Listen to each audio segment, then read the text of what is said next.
বুঝলি রে গোপাল, বৃষ্টি বেশি হলে জালে মাছ ওঠে না। আজকে মনে হয় খালি হাতে বাড়ি যেতে হবে। শেষবারের মতো ওই ঝোপের মধ্যে জাল ফেলে দেখি। গোপাল, নৌকাটা ঘোরা।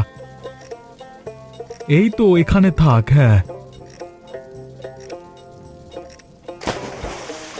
বাবা, জালে দেখবে বড় মাছ উঠবে। দেখো কেমন নড়াচড়া করছে। জাল তো টেনে তুলতে পারছি না রে গোপাল রে, তোর কথা মনে হচ্ছে সত্যি হবে। গোপাল, গোপাল দেখ, বড় পাঙাশ মাছ উঠেছে রে। কত বড় মাছ! এত বড় মাছ আমি আগে কোনো দিন দেখিনি। এটা দুজন ধরাধরি করে বাড়ি নিয়ে যেতে হবে। আমার অনেক দিনের একটা স্বপ্ন ছিল, এবার স্বপ্নটা পূরণ করতে পারবো। ইচ্ছে ছিল ওর কাকা কাকিকে দাওয়াত করে খাওয়াবো। ওরা তো বড় লোক, আমাদের বাড়ি আসে না। আজকে পাঙাশ মাছ খাওয়ার দাওয়াত দেব। দাওয়াত দিলে কি আসবে? কাকা কাকির সাথে দেখা হলে তো কথাও বলে না। আমাকে দেখলে এমন ভাব করে যেন চেনে না।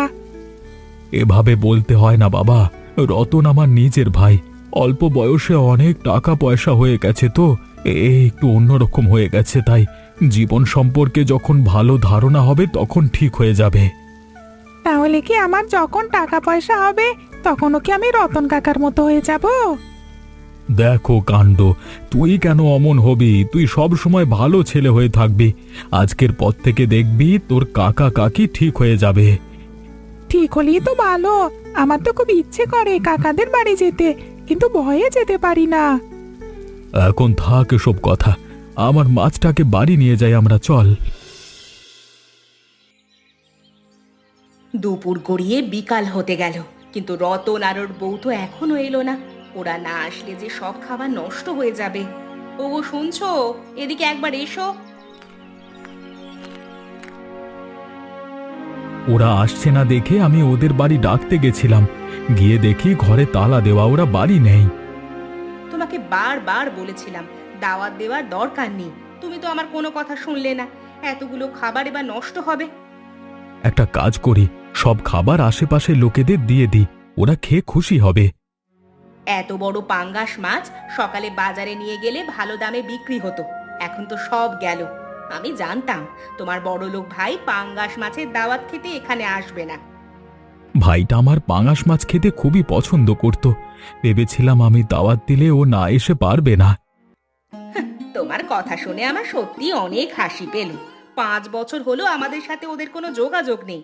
তোমার ভাইয়ের টাকা পয়সা অনেক হয়েছে, কিন্তু মানসিকতা শূন্যের কোঠায়। থাক না, ওদের কথা এবার বাদ দাও। গোপাল কোথায়? ওকে তো দেখছি না। বাপ বেটায় একসাথে বসে খেয়ে নি, কতদিন পর আজকে একটু ভালো মন্দ খেতে পারবো। ও তো আগেই খেয়ে নিয়েছে। ছোট মানুষ এতক্ষণ না খেয়ে কি থাকতে পারে? তুমি বসো, তোমাকেও খেতে দিই। পাঙ্গাস মাছের মাথাটা তুমি খাও। না না, এটা গোপালের জন্য থাক। গোপালের তো খাওয়া হয়ে গেছে, তাহলে তুমি খেতে বসো। আমাদের খাওয়া হয়ে গেলে বাকি খাবারগুলো প্রতিবেশীদের দিয়ে দেব। খালি মাথাটা গোপালের জন্য রেখে দিও। হ্যাঁ, ঠিক বলেছ। আমিও তোমার সাথে খেয়ে নি। তাড়াতাড়ি বাড়ি যেতে হবে, একটু পরেই ঝড় বৃষ্টি শুরু হবে। চারিদিকে কেমন যেন অন্ধকার হয়ে আসছে। বন্ধুর মেয়ের মুখে ভাতে না গিয়ে দাদার বাড়ি দাওয়াত খেতে যাওয়া ভালো ছিল। মুখে ভাতে দাওয়াত খেতে গিয়ে ঝড় বৃষ্টির কবলে পড়লাম। বাপরে বাপ, বাড়ি এখন অনেক দূর, রাস্তাকে কেমন পিচল হয়ে রয়েছে বাবা, একটু জোরে চললে অ্যাক্সিডেন্ট হতে পারে বাবা। তোমার দাদার বাড়ি দাওয়াত খেতে আমি কোনোদিন যেতাম না। কি খেতে দিত? গরম ভাত আর পাঙ্গাস মাছের ঝোল। ছি, এমন খাবার আমি মুখেও দিই না। আরে বাবা, আমি এমনিই বললাম, আমিও কি পাঙাশ মাছ খেতে যেতাম নাকি? বন্ধুর মেয়ের মুখে ভাতে কত কি খেলাম, খাসির মাংস, চিংড়ি, দই, রসগোল্লা, আরও অনেক কিছু ছিল। সে আর বলতে। ওগো, চারিদিকে যে একেবারে অন্ধকার হয়ে এলো, বাড়ি যাব কি করে? আমার তো কেমন যেন ভয় ভয় লাগছে। রাস্তায় একটা মানুষ নেই, কানে ব্যাঙের ডাক ছাড়া আর যে কিছু শোনাও যাচ্ছে না। কি মোটর সাইকেল হঠাৎ বন্ধ হয়ে গেল কেন? খারাপ হয়ে গেল নাকি? এখান থেকে বাড়ি আরো 3 কিলোমিটার দূরে, এত দূর তো হেঁটেও যেতে পারবো না। যে কোনো মুহূর্তে জোরে ঝড় বৃষ্টি শুরু হয়ে যাবে। রাস্তার মাঝখানে আমরা যে মহা বিপদে পড়ে গেলাম। কি যে করি কিছু বুঝতে পারছি না, ঝড় তো শুরু হয়ে গেছে।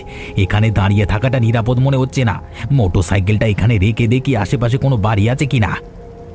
কোন কুক্ষণে যে দাওয়াত খেতে গিয়েছিলাম, এখন তো জীবন মরণের ঝুঁকির মধ্যে পড়ে গেলাম। আরে বাবা, আগে যদি জানতাম এমন ঝড় বৃষ্টি হবে তাহলে কি যেতাম। মালা, সামনের দিকে জোরে হাঁটা শুরু করো, যা হয় হবে, আজকে হেঁটে বাড়ি যাই, চলো চলো চলো। গোপাল, চল বাবা, মাছ ধরতে যাব। কি হলো, আমার কথা শুনতে পাচ্ছিস না? আমার কোনো কথা সে কি শুনবে? সেই ভোরে বার হয়েছে, মতিলালের আম বাগানে আম কুড়াতে গেছে। বলল, মা, রাতে ঝড় হয়েছিল, মতিলাল কাকার বাগানে অনেক আম পড়েছে। নিষেধ করনি কেন? মতিলাল একেবারে ভালো মানুষ না। গাছের ফল পচে গেলেও লোকটা কাউকে দেয় না একটাও। গোপাল গেছে ওনার বাগানে আম কুড়াতে। আমি নিষেধ করেছিলাম, আমার কথা না শুনলে কি করব বলো? এমন খোঁড়াতে খোঁড়াতে বাড়ি আসছিস কেন রে? সত্যি করে বল, তোর পায়ে কি হয়েছে? মতিলাল লাঠি দিয়ে মেরেছে? কিছু হয়নি বাবা, চলো তোমার সাথে মাছ ধরতে যাই। কিছু হয়নি বললে তো বিশ্বাস করব না। সত্যি করে বল, তোর পায়ে কি হয়েছে? আম কোথায়? আম কুড়াতে গিয়েছিলিস নাকি? মতিলাল কাকা সব আম কেড়ে নিয়েছে আর বলেছে আমার বাগানে আর কোনো দিন আম কুড়াতে আসবি না। আমি তো জানতাম এমনই হবে। ভুলেও আর কোনো দিন কারোর আম বাগানে আম কুড়াতে যাবি না। আম খাবার ইচ্ছে হয় বাজার থেকে কিনে দেব। ভুল হয়ে গেছে বাবা, চলো আমরা মাছ ধরতে যাই। মাছ ধরতে যাবি? তুই তো ঠিক মতো হাঁটতে পারছিস না, পাটা ফুলে গেছে। আর বললি না তো পায়ে কি হয়েছে? মতিলাল কাকা পায়ে লাঠিতে একটা বাড়ি মেরেছিল, এজন্য এমন ফুলে গেছে। লোকটা কি মানুষ? আম কেড়ে নিয়েছিস ভালো কথা, তাই বলে মারতে হবে? ঘরে উঠে আয়, পায়ে আমি তেল মালিশ করে দিই। আমি তাহলে গেলাম নদীর দিকে। বেশি বেশি পেলা হয়ে গেলে আবার জালে মাছ উঠবে না তো। হ্যাঁ,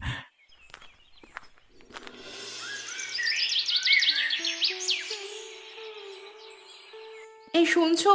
ওঠো ওঠো, সকাল হয়ে গেছে, বাড়ি যেতে হবে তো। কেমন করে যে রাতটা পার হয়েছে ওপরওয়ালাই জানেন। এ কি, চারিদিকে সূর্যের আলো ছড়িয়ে পড়ছে দেখছি। কখন যে ঘুমিয়ে পড়েছিলাম কিছুই বুঝতে পারিনি। এই ঘরটা ছিল বলে, নইলে নইলে যে রাতে আমাদের কি হতো। দেখো, চারিদিকে কেমন গাছপালা ভেঙে পড়েছে। বাড়ির দিকে এগিয়ে যাই।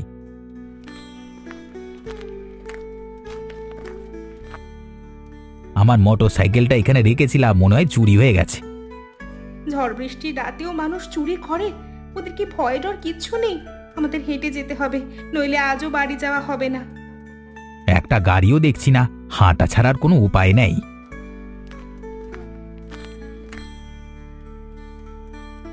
রতন, যে ভালোই হলো দেখা হয়ে। তোকে আমি কয়েকদিন ধরে খুঁজছি। তোর কাছে টাকা পাওয়া যায় আর কত ঘোরাবিবে আমাকে? হ্যাঁ, দিয়ে দেবো দিয়ে দেবো দাদা। দাদা, এ হাতটা একটু টানাটানি যাচ্ছে দাদা। আমাদের হাতে টাকা আসলে দিয়ে দেবো দাদা, সময় দাও না একটু। তোর হাত টানাটানি যাচ্ছে এটা তো আমার বিশ্বাস হচ্ছে না রে বাবা। দুদিনের জন্য আমার টাকা ফেরত না দিলে আমার জিনিস আমাকে ফেরত দিবি ব্যাস। তুমি এমন করছো কেন? তোমার কাছ থেকে কি মানে এই প্রথম কিছু নিয়েছি? এবার একটু হাত টানাটানি যাচ্ছে বলে দেরি হচ্ছে। যা বললাম মনে থাকে জানো, দুদিনের মধ্যে আমার টাকা চাই। আমি বাবু টাকা ছাড়া কিছু বুঝি না, এটা যেন মাথায় থাকে। হ্যাঁ, তুমি ওনার কাছ থেকে কি নিয়েছো? আর তোমার হাত টানাটানি যাচ্ছে, এটা তো একেবারে মিথ্যে কথা। শোনো মালা, ব্যবসা করতে গেলে দু একটা মিথ্যে কথা বলতে হয়। এখন দ্রুত হেঁটে বাড়ির দিকে চলো। একটা রাত আমরা বাড়ির বাইরে, বাড়িটা ঠিকঠাক মানে থাকলে হলো।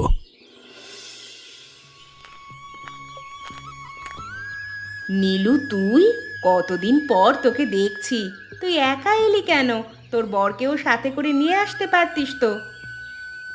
দিদি, ও আর নেই।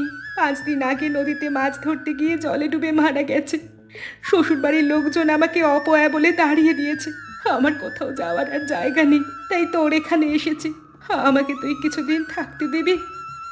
তোর বর মারা গেছে এই খবর তো আমরা পাইনি। তোর কাছে শুনে আমার খুবই কষ্ট হচ্ছে রে। কিছুদিন কেন, তোর যতদিন ইচ্ছা আমাদের বাড়িতে তুই থাকতে পারিস। এমনিতে তোদের সংসারে অভাব, আমি এসে আবার বোঝা হয়ে গেলাম। একটা কাজ পেলে কারোর ওপর বোঝা হয়ে থাকতাম না। তুই এমন করে বলছিস কেন নীলু? বিপদে না পড়লে তো এখানে আসতিস না। মামা মামি বেঁচে থাকলে তোর দুঃখ তারা বুঝতো। আমি ছোট থাকতেই বাবা মা মারা গেছে। কাকা কাকির কাছে অনেক কষ্ট করে মানুষ হয়েছি। তারা দেখে শুনে বিয়ে দিয়েছিল, কিন্তু বিয়ের 2 বছর যেতে না যেতে আমার স্বামী জলে ডুবে মারা গেল।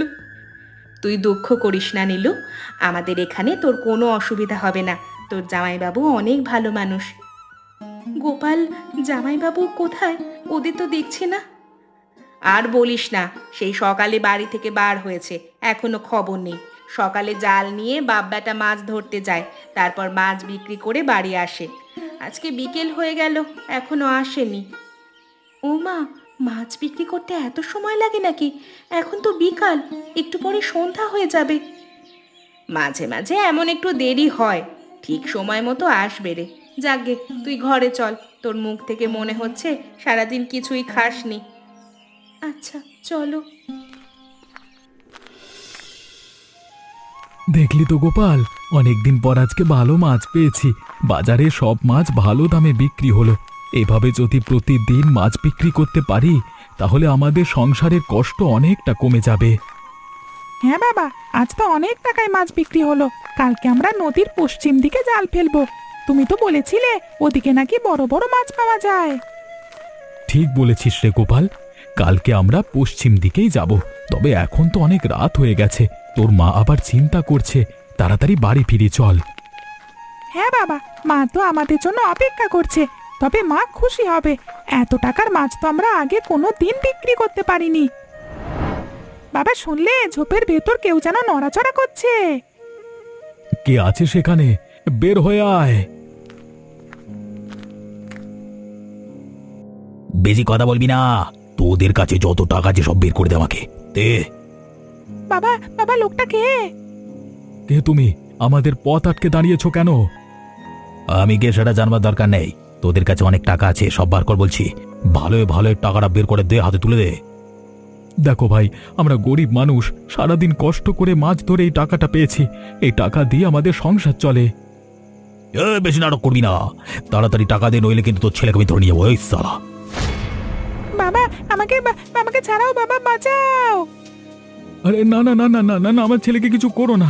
যা টাকা আছে আমি সব দিয়ে দিচ্ছি। হ্যাঁ, তাহলে তাড়াতাড়ি কর। এই নাও ভাই, আজকে মাছ বিক্রি করে যে টাকা পেয়েছি সব এখানে আছে। তুমি সব নিয়ে যাও, কিন্তু আমার ছেলেকে ছেড়ে দাও। ঠিক আছে, আমি টাকা পেয়ে গেছি, তাই তোর ছেলেকে ছেড়ে দিলাম। আমাদের কপালটা পোড়া, আমাদের সুখ কোনো দিন হবে না। গরিবের কপালে কোনো দিন সুখ জোটে না। বাবা বাবা, ওই লোকটার মুখ দেখা যায়নি, কিন্তু কেমন যেন চেনা চেনা লাগছিল, কেমন রতন কাকার মতো। থাক বাবা, এসব কথা থাক, এখন তাড়াতাড়ি বাড়ি চল চল।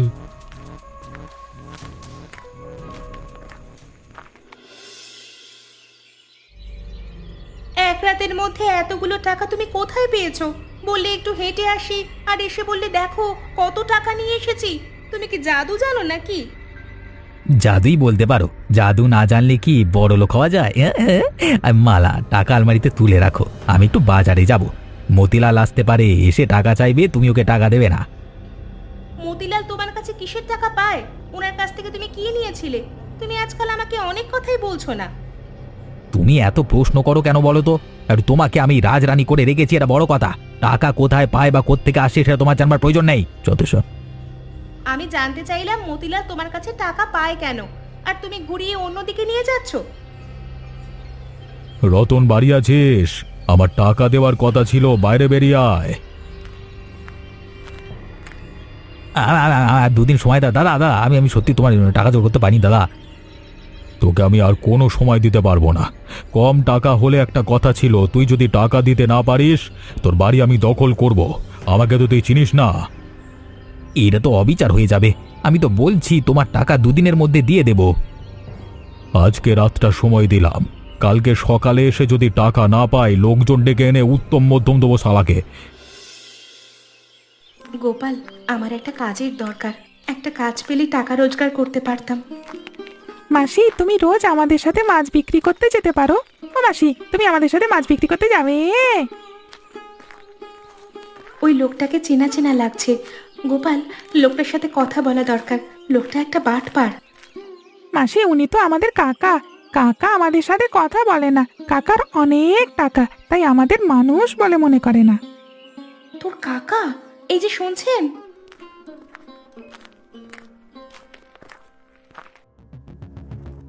আমাকে বলছো? কাকা, এ তো আমার নীলু মাসি। মাসি খুবই ভালো। এ বদমাইশ, আমি কি তোর সাথে কথা বলেছি? তোকে না বলেছি রাস্তাঘাটে আমার সাথে কথা বলবি না।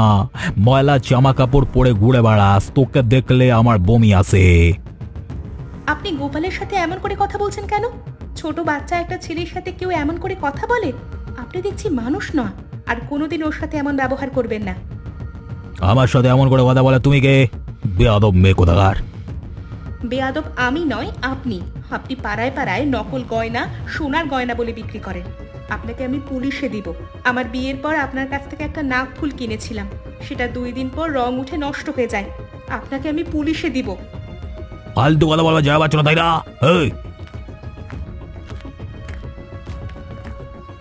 মাসি, আমার কাকা খুব খারাপ মানুষ। সেদিন রাতে একজন লোক মুখ বেঁধে আমার কাছ থেকে টাকা কেড়ে নিয়েছিল। লোকটা একদম আমার কাকার মতো। এখন আমি নিশ্চিত ওই রাতে কাকাই ছিল। তোর কাকা এত বড় বাটপার আমি তো ভাবতেও পারছি না। লোকটাকে তো পুলিশে দেওয়া দরকার। লোকটার বাটপারের কথা তোর বাবা মাকে সব খুলে বলবো। একদম ঠিক, তাড়াতাড়ি বাড়ি চলো।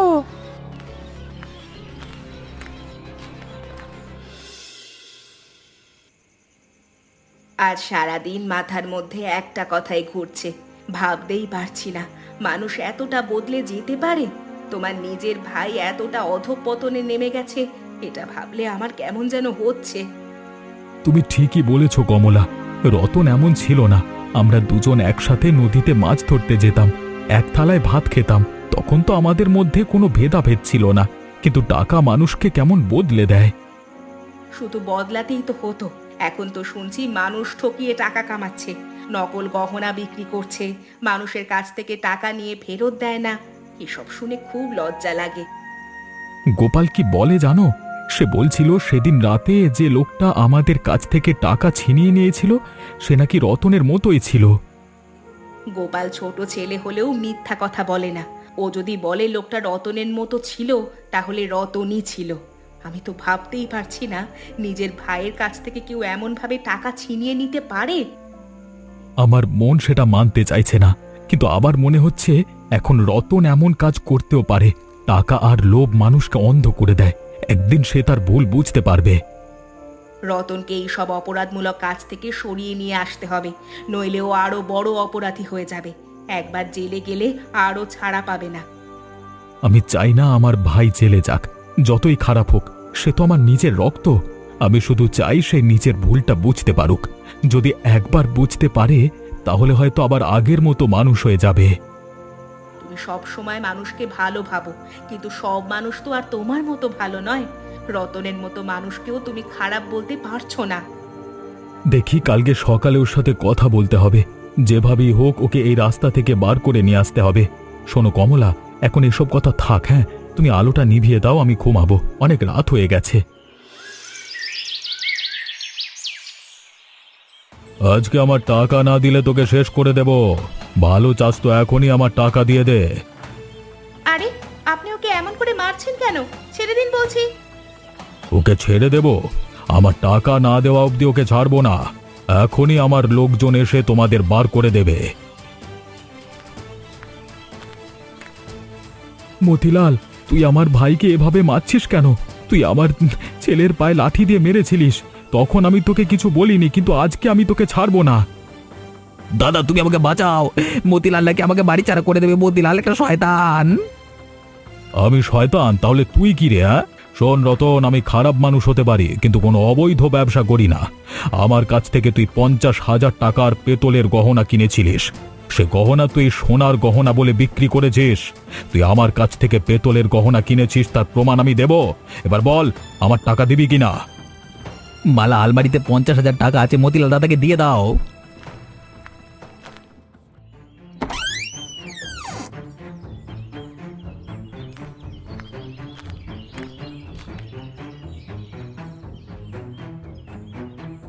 আমি গেলাম, তবে তোর সাথে আমি আর কোনো ব্যবসা করব না।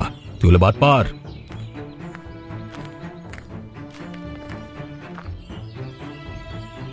ছি ছি ছি ছি, তুই আমার নিজের ভাই, ভাবতেই খারাপ লাগছে। আমি নিজে তোকে পুলিশের হাতে দেব। দাদা, দাদা, এবারের মতো ওকে মাফ করে দাও। আমি কথা দিচ্ছি ও আর কোনো খারাপ কাজ করবে না। দাদা আমাকে মাফ করে দাও দাদা, এখন থেকে আমরা মিলেমিশে থাকবো দাদা। ঠিক আছে, মাফ করে দিলাম।